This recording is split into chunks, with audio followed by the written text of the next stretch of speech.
L'Iran peut-il être gagné lui aussi à son tour par le vent de révolte qui souffle sur le Moyen-Orient?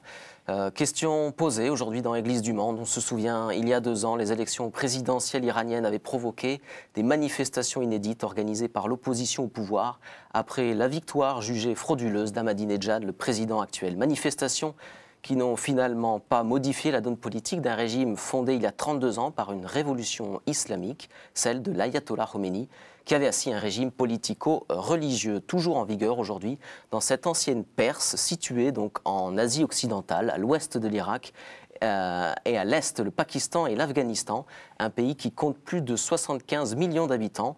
Nous allons donc nous intéresser à l'Iran, d'autant plus que certains observateurs aujourd'hui estiment et craignent, à tort ou à raison, que les révolutions en cours au Moyen-Orient pourraient accoucher de régimes islamiques à l'iranienne. Nous verrons si la comparaison est pertinente ou si elle est absurde.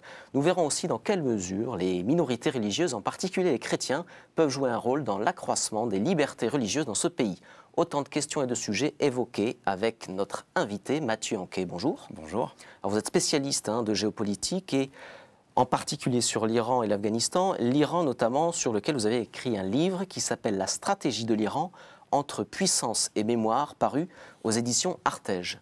Alors, la première question qu'on peut se poser, c'est est-ce que l'important mouvement d'opposition qui avait eu lieu en 2009 après les élections présidentielles peuvent aujourd'hui être relancés par tout ce contexte de révolte qui semble souffler aujourd'hui sur le Moyen-Orient? Est-ce que, selon vous, ça peut relancer tout ça? Alors, il faut bien voir que le mouvement actuel des révoltes dans le monde arabe a été est la suite d'une étincelle qui s'est produite d'abord en Tunisie puis en Égypte, mais que chaque cas, chaque pays est très particulier. Les motivations des différents mouvements ne sont pas les mêmes, les pouvoirs en place ne reposent pas sur les mêmes bases. Donc il y a, si vous voulez, un processus d'imitation, mais on ne peut pas comparer l'ensemble de ces situations. Et pour le cas de l'Iran, c'est pareil. L'Iran est un pays un petit peu excentré par rapport à ce qui se passe, mais qui a déjà connu une très forte vague de protestations, vous venez de le rappeler, en juin 2009, suite à la réélection de M. Ahmadinejad. Et ce mouvement de contestation a perduré jusqu'à début 2010. Donc on était devant un fort mouvement de contestation qui a mis des millions de gens dans les rues, ce qui ne s'était pas vu évidemment depuis la révolution islamique de 1979. Mais depuis le début de l'année 2010, l'ensemble du mouvement a subi une répression féroce, vraiment féroce, arrestation de milliers de leaders, emprisonnement, jugement, parfois exécution, dans des conditions parfois un petit peu troubles. Donc on a eu en fait une période de latence qui a duré à peu près 1 an, jusqu'au 14 février dernier, où il y a eu à nouveau un appel de la part des 2 leaders de l'opposition, qu'on appelle le mouvement vert, qui sont Mir Hossein Mossavi, ancien Premier ministre, et Mehdi Karoubi, qui est un ancien président du Parlement iranien. Alors on dit qu'ils ont été arrêtés. Oui. C'est réellement le cas? Alors, on a des nouvelles fiables là-dessus? Ils étaient déjà en résidence surveillée. Ouais. Donc, la résidence surveillée en Iran, on est entouré par les forces de sécurité chez soi. On ne peut pas sortir et les moyens de communiquer avec l'extérieur sont extrêmement réduits. Alors, on ne sait pas vraiment ce qui s'est passé, cela dépend des sources. Moi, ce que je lis sur les différents sites d'information, il faut toujours prendre avec précaution, c'est qu'ils ont été transférés avec épouse à la prison d'Eshmatieh, qui est à Téhéran et qui est gérée par l'armée et non par l'administration pénitentiaire. Donc on peut considérer que c'est une prison de haute sécurité. Ils n'ont plus aucun moyen de communiquer avec l'extérieur. Alors, bon, on ne sait pas trop où ils sont, mais il est probable qu'ils soient dans cette prison. Alors, il y a eu une mauvaise nouvelle. Le 8 mars, le président iranien Rafsanjani, pour tout ce mouvement d'opposition, a perdu un poste clé au sein du pouvoir, la présidence de l'Assemblée des experts. Oui. Est-ce que cette tendance de fond va finalement, j'allais dire, tuer dans l'œuf un début de mouvement, de nouveaux mouvements à l'opposition? Alors, Donc là, l'ancien président Rafsanjani, effectivement, a dit qu'il ne se représenterait plus pour la présidence de l'Assemblée des experts. Il conserve tout de même un poste clé au sein du régime. Il cumulait les deux. Maintenant, il n'en a plus qu'un. C'est président du Conseil de discernement de l'intérêt supérieur du régime. C'est un très beau titre qui est chargé de faire l'arbitrage entre différentes institutions iraniennes, du point de vue législatif. Est-ce qu'il a fait l'objet d'intimidation de la part du pouvoir actuel en Iran, qui s'est très clairement radicalisé depuis 2008-2009. On peut les qualifier d'ultra-conservateurs, hein, c'est un terme qui revient assez souvent. Et la hantise de ces ultra-conservateurs, dont Ahmadinejad n'est qu'un des représentants, mais le guide actuel a rallié probablement cette mouvance. Le but de ces ultra-conservateurs, c'est de rester au pouvoir et de tuer dans l'œuf toute possibilité de remise en question des acquis de la révolution islamique tels qu'ils l'aperçoivent. Et donc, est-ce que selon vous, l'opposition a des chances aujourd'hui d'arriver à développer un mouvement qui puisse faire renverser le pouvoir tel qu'il est? Alors, en l'état actuel, cela me paraît difficile, essentiellement pour des raisons techniques, parce que le régime a très bien étudié ce qui s'était passé en 2009, a tiré certaines leçons, notamment dans tout ce qui est brouillage des communications Internet, brouillage des communications de téléphone portable. Et cela, on peut voir que ce qui s'est passé en Tunisie et en Égypte, où l'utilisation de ces deux outils combinés a été fondamentale pour la circulation de l'image et des informations. Ça ne serait pas possible en Iran aujourd'hui. En Iran, ce serait beaucoup plus difficile. Il y a eu le 1er mars, je crois, un rassemblement d'étudiants très important à l'université de Téhéran, plusieurs milliers. Ils ont été très férocement reçus par à la fois la police anti-émeute et les auxiliaires de police religieuse, les Bassidji, qui sont allés assez fort.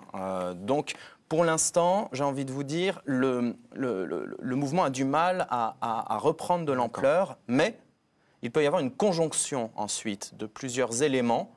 Ces éléments, cela va être par exemple les effets économiques de la diminution substantielle des subventions qu'il y a eu fin décembre dernier, notamment subventions sur le pétrole, multiplication par 4 des prix du pétrole, imaginez l'effet en France, augmentation des prix du pain et des denrées de base. Donc cela, ça peut déjà provoquer un mouvement de colère sourde. Il y a en ce moment même aussi des grèves dans les raffineries de pétrole à Abadan, mais aussi dans les usines pétrochimiques de Téhéran et de Tabriz, qui sont les foyers historiques de contestation en Iran. Donc la conjonction de l'ensemble de ces événements pourrait aboutir à une augmentation de l'opposition. Alors, dans le contexte arabo-musulman actuel, certains craignent que les révolutions, Tunisie, en Égypte et peut-être au-delà, ne soient récupérées donc, par les mouvements politiques islamistes, à l'instar de la révolution iranienne il y a 32 ans. C'est en tout cas ce qui génère beaucoup de prudence dans certains commentaires, et notamment dans celui du cardinal Turkson. Nous l'avons rencontré, c'est le président du Conseil pontifical Justice et Paix. Je vous propose d'écouter son analyse. C'est très délicat et très difficile. Et voyez-vous, dans quelque sorte, quelque manière, moi, je vois un peu une répétition de ce qu'on a eu en Iran il y a quelques années. Là, on a eu une monarchie. Et avec l'arrivée du Ayatollah Khomeini, il y a eu un peu d'insurrection, un peu de rébellion populaire qui a installé un gouvernement, ce qu'on a maintenant. Donc, on voit alors un système monarchique que les gens ils sont cessés d'accepter. Ils ont voulu un changement. Et le changement nous a mené à ce qu'on a maintenant. Et aujourd'hui, il y a encore en Iran quelques mouvements. Il y a des gens qui bougent un peu, qui se bougent un peu pour voir notre changement parce qu'ils considèrent cet actuel gouvernement un peu dur, un peu dictatorial, pour ainsi dire.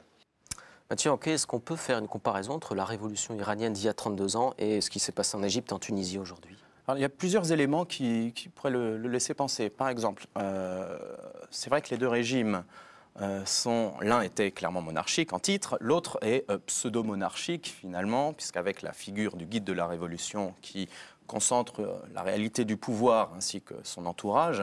Donc il y a ce premier élément qui est maintenant déficit de légitimité pour la plupart de la population. Deuxième élément de comparaison, ce sont deux régimes qui reposent sur les services de sécurité. On avait la fameuse SAVAK au temps du Shah, maintenant on a le VEVAK, hein, on voit que les acronymes sont restés quasiment les mêmes, qui ratissent et terrorisent en fait toute forme d'opposition. Et il y a le mécontentement sourd des populations qui est perceptible aujourd'hui en Iran comme il l'était dans la fin des années 70. Donc, il y a des éléments de comparaison. Est-ce que disait le cardinal Turkson, c'est-à-dire à la fois en Égypte, en Tunisie, la possibilité que alors il ne parlait pas de la Tunisie, mais surtout de l'Égypte, la possibilité que des mouvements islamiques ou islamistes comme celle qui il y a 32 ans finalement pris le pouvoir en Iran. Est-ce que vous voyez une similitude possible ou pas? Vous voulez dire pour que des régimes similaires s'installent en Égypte par exemple ou en tout cas se développent, que la mouvance islamiste prenne des forces, comme elle l'a fait prenne des forces. Peut-être. Alors, les frères musulmans, c'est pas très bien ce qu'ils pèsent politiquement, 20% de la population, peut-être plus. Ils sont structurés, comme l'était le clergé iranien, mais il manque un élément fondamental aux frères musulmans. Par rapport au clergé iranien en 1978-79, c'est la personne d'un guide charismatique incontesté. Ils n'ont pas le Khomeini. Et ça peut manquer aux frères musulmans, vraiment un personnage qui va incarner, qui va se présenter comme étant l'homme de la situation, qui va proposer l'architecture générale du pays à venir. Alors, le président iranien Ahmadinejad a fait, j'allais dire lui-même, la comparaison, puisque assez récemment, au moment où en Égypte les choses se déroulaient, il y a vu le début d'une révolution islamique mondiale, alors notamment faisant référence au Mahdi, qui est le 12e et dernier imam dans le chiisme. Ça, c'est de la propagande ou vraiment il le pense? Ça fait partie un petit peu de la schizophrénie qu'il y a en ce moment dans les déclarations iraniennes au niveau de ce qui se passe dans le monde arabe. C'est que d'un côté, effectivement, ils disent, enfin, les peuples arabes, prenant exemple sur ce qu'ont fait les Iraniens il y a 32 ans, font leur révolution islamique. Je n'ai pas la sensation que ce soit vraiment des révolutions islamiques qui se passent en ce moment dans le monde arabe. Il est trop tôt pour le dire. Quelle est la force future de l'islam politique dans le monde arabe? Il est trop tôt pour le dire. Et en même temps, le régime iranien a peur. Il a peur de ce qui se passe. Bon, il a mis en place tout ce qu'il fallait, services de sécurité, ce dont je parlais tout à l'heure sur les capacités de brouillage, d'interception, Internet. Mais ils ont peur parce que lorsque les Iraniens sont descendus dans la rue le 1er mars, notamment les étudiants qui se sont fait réprimer, c'était au nom de la solidarité avec les peuples tunisiens et égyptiens. Donc on voit bien que ce qui se passe dans le monde arabe peut être récupéré de deux manières différentes, à la fois par le régime, mais aussi par l'opposition. Alors l'Iran est donc une république islamique où 89% de la population est chiite, une autre partie, à peu près 10%, est sunnite, et puis un petit 1%, j'allais dire, est constitué de minorités religieuses, notamment les chrétiens. Et les fidèles de ces minorités religieuses sont considérés comme des citoyens de seconde zone. Je vous propose de le découvrir en particulier pour les chrétiens avec ce reportage de Sibylle Delettre. En Iran, la population est à 99% musulmane et l'islam est religion d'État. On compte environ 100 000 chrétiens pour 71 millions d'habitants. Les droits des chrétiens ne sont pas garantis par la Constitution. Elle proclame tous les Iraniens égaux, indépendamment de leur race et de leur langue, mais la religion n'est pas mentionnée. On ne trouve que très rarement des fonctionnaires chrétiens, même les directeurs des écoles chrétiennes sont musulmans. L'islam est omniprésente, même les livres de catéchisme doivent avoir en couverture une photo de l'ayatollah. Impossible également de célébrer la Sainte Messe en farsi, langue officielle de l'Iran, pour empêcher les Iraniens d'accéder à la foi chrétienne. Enfin, les musulmans convertis vivent dans la peur et la clandestinité. Certains ont même été condamnés à mort. Mathieu Anquet, le portrait de l'ayatollah figurant jusque sur les couvertures du catéchisme chrétien, c'est étonnant ça quand même, non? Alors c'est étonnant, il faut savoir qu'en Iran, le portrait de l'ayatollah Khomeini, il est partout. Il est partout dans les salles de classe, dans les aéroports, le long des autoroutes. Donc le fait qu'il figure sur un manuel De catéchisme, oui, forcément, mais c'est l'ayatollah Khomeini en tant que guide de la révolution, pas forcément en tant que guide spirituel. Alors, le sujet faisait notamment référence à, sans le citer, mais l'article 13 de la Constitution qui stipule que tous les Iraniens sont égaux, sans distinction de race et de langue, mais en effet, les questions de la religion n'est pas évoquée. Est-ce que c'est involontaire, c'est un oubli, ou c'est réellement pour que les musulmans, et en particulier les chiites, soient considérés comme d'abord les premiers vrais Iraniens? Alors, l'un des fondements de la République islamique, c'est la charia. Et donc, dans la loi musulmane, il y a clairement une distinction entre musulmans et non-musulmans. Donc les musulmans étant de plein droit et les gens du livre, comme on les appelle, ont un statut, celui de dhimmi, qui est celui de protégé, littéralement. Donc ces religions du livre protégées par l'islam sont au nombre de 3 en Iran. Oui, ce sont les chrétiens, les juifs et les zoroastriens, c'est-à-dire la religion pré-islamique nationale en Iran.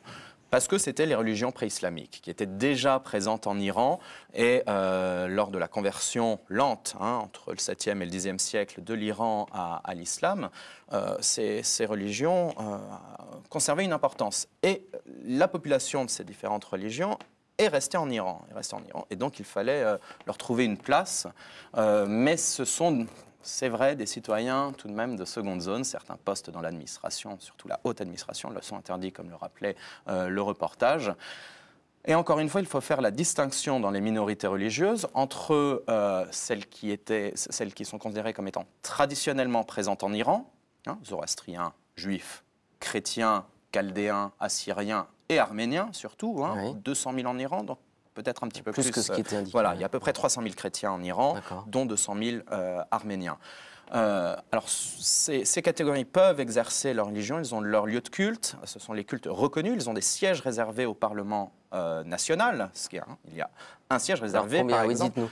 Alors, il y a sur 270 sièges au Majlis, le Parlement national iranien, il y a 2 sièges réservés à la communauté arménienne, un siège réservé à la communauté assyrienne, un siège réservé à la communauté juive et un siège réservé à la communauté zoroastrienne. Voilà. Alors, ce sont les religions traditionnelles non islamiques en Iran. Ensuite, il y a d'autres minorités religieuses qui posent un autre problème. Si l'on prend les chrétiens évangéliques, par exemple, qui sont présents en Iran, ils sont considérés comme des, comment dire en anglais, des newcomers. Ce sont des nouveaux arrivants et ils sont combattus notamment suite au travail de prosélytisme dont les mouvements évangéliques font preuve, y compris en Iran. On a une autre minorité très importante numériquement, à peu près 300 000 personnes, qui est réprimée en Iran, ce sont les Bahaïs. Ce serait très compliqué d'expliquer d'où cela provient. Ça date de la fin du 19e siècle. C'est une sorte de... présenté comme une réforme de l'islam, voire un syncrétisme entre diverses religions. Et ils sont considérés comme étant sortis de l'islam et à ce titre apostats.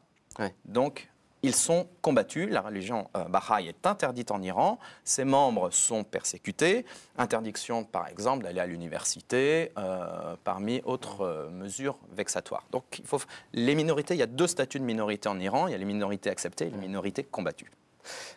Il y a pour autant donc, une place pour les chrétiens en Iran. C'est en tout cas ce qu'estime Monseigneur Garmou, qui était présent lors du synode des évêques pour le Moyen-Orient en octobre dernier à Rome. C'est le président de la conférence épiscopale iranienne. Je vous propose de l'écouter dans ce reportage H2O. Être chrétien au Moyen-Orient n'est pas toujours facile. Si dans certains pays des règles permettent une manière de vivre sa foi, c'est toujours de façon très encadrée, comme l'explique Monseigneur Ramzi Garmou, président de la conférence épiscopale iranienne. Théoriquement, et d'après la constitution de la République islamique iranienne, nous, en tant que chrétiens, on est reconnus comme une minorité religieuse dans la constitution. D'où on a la liberté, disons, de célébrer notre foi chrétienne, le culte chrétien dans nos églises qui sont reconnues officiellement par le régime.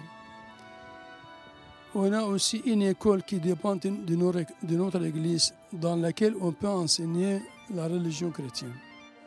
Cet encadrement très strict, où la liberté pour les musulmans d'embrasser la foi chrétienne n'existe pas, n'empêche cependant pas les chrétiens de vivre leur foi et de témoigner auprès des musulmans. Personne ne peut nous empêcher d'aimer nos ennemis, de servir, d'être honnête, d'être un bon exemple. Il n'y a pas de limite au témoignage. C'est pourquoi il est très important de conscientiser nos fidèles du rôle qu'ils ont dans ces pays comme chrétiens et je dirais même comme missionnaires. Les discussions entre l'Église et le régime iranien se tiennent de manière très officielle. Et même si elles n'ont pas d'effet immédiat, l'archevêque de Téhéran constate qu'elles aident à avoir des relations plus fraternelles avec les musulmans. Mathieu Anquet, est-ce qu'un musulman aujourd'hui en Iran peut se convertir au christianisme ou à d'autres religions? Tout homme peut se convertir à toute religion, tout homme peut apostasier aussi. Cependant, comme dans une grande partie des pays arabo-musulmans au sens large, la sortie de la religion musulmane vers la religion chrétienne est extrêmement problématique. Certains pays, l'apostasie est tout simplement punie de mort. C'est officiellement le cas en Iran, d'ailleurs. C'est officiellement le cas en Iran? Oui. Alors après, est-ce que les cas d'apostasie vont réellement jusqu'à l'échafaud? Je n'ai pas directement d'informations récentes sur le cas d'un converti qui aurait été condamné à mort, mais c'est tout à fait possible qu'il en existe. Ça veut dire que, d'une certaine manière, il est extrêmement dangereux donc aujourd'hui. Et quand les musulmans se convertissent, évidemment, ils le tiennent caché. Oui, à la fois de leur famille, oui. Souvent, de leurs amis, de leur milieu professionnel, de tous leurs réseaux sociaux et bien sûr des représentants de l'État. Est-ce que là-dessus, c'est quelque chose qui peut bouger dans les années qui vont venir en Iran, que les minorités religieuses, finalement, quelles qu'elles soient, même celles qui ne sont pas historiques, puissent avoir une liberté qui est considérée notamment par Benoît XVI, la liberté religieuse, comme mère de toutes les libertés? Alors, tout dépendra des évolutions futures du régime. Il est bien entendu qu'en ce moment, on citait les chrétiens comme étant des citoyens de seconde zone. Il y a aussi les musulmans sunnites, d'Iran. 10% en Iran. Hein. Alors, entre 4 et 10%, c'est extrêmement dur, qui appartiennent généralement en plus à des minorités ethniques, les Arabes, les Baloutches, les Kurdes, qui sont plutôt musulmans sunnites, là où la grande majorité est la religion officielle est l'islam chiite duodécimain. Donc, ce sont des citoyens de seconde zone à double titre, religieusement et ethniquement. Donc, est-ce que les choses peuvent évoluer? Ça dépend encore une fois des évolutions futures du régime. Qui là-dessus, finalement, a le pouvoir? Est-ce que c'est le président Ahmadinejad ou est-ce que c'est... Non, l'autorité religieuse, c'est le guide de la révolution ainsi que son entourage.